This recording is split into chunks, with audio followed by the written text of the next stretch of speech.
नमस्कार मित्रों, मैं doctor P K Shukla, a physician in Civil Lines Moradabad.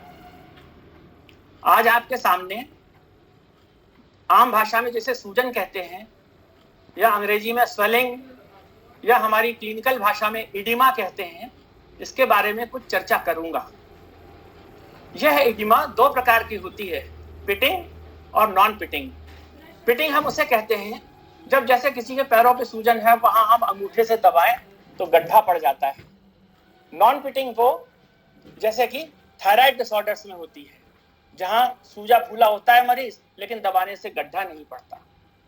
ये जो पिटिंग एडिमा होती है, ये हमारे शरीर का जो लूज टिश्यू होता है, जैसे सबक्यूटेनियस टिश्यू खाल के नीचे या चेहरे पे या आईलिड्स पे, आंखों के ऊपर, वहां पानी के इकट्ठा होने से हो जाती है। और नॉन पिटिंग एडिमा हाइपोथायराइडिज्म में एक प्रकार के मिक्सिमिटस फैट के डिपोजिशन की वजह से होती है। ये जो गड्ढा पड़ने वाली सूजन होती है, ये मोस्टली सिस्टमिक इलनेसेस की वजह से होती है, जैसे दिल जिगर गुर्दे की बीमारी, या कोई बहुत मोटा है, अब उसकी टांगों में वीनस वाल्व्स की इनसफिशिएंसी हो गई तो उससे भी सूजन आ जाती है। या फिर एक बहुत ही कॉमन कारण देखा जाता है कि अच्छे खासे बड़े खाते पीते घरों में जो हमारे एल्डरली सज्जन हैं, उनके पैर सूजे हुए हैं, और जब उनकी जांच करो देखो तो एनीमिया विद हाइपोप्रोटीनीमिया इसका कॉज निकलता है। अक्सर इस सूजन के एग्जैक्ट कारण की डायग्नोसिस डिपेंड करती है हमारे मरीज के क्लिनिकल एग्जामिनेशन के ऊपर और सर्टेन स्पेसिफिक इन्वेस्टिगेशंस के ऊपर। Then we arrive at a specific diagnosis and give a specific treatment. I will not discuss about the tablets or some drugs for this. Rather, I will suggest some common practical things.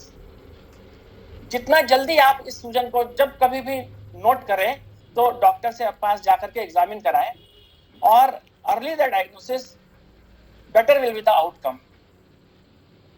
Once the cause is decided, then depending upon the cause, you can take precautions, and these precautions can be taken earlier also, before the appearance of this swelling.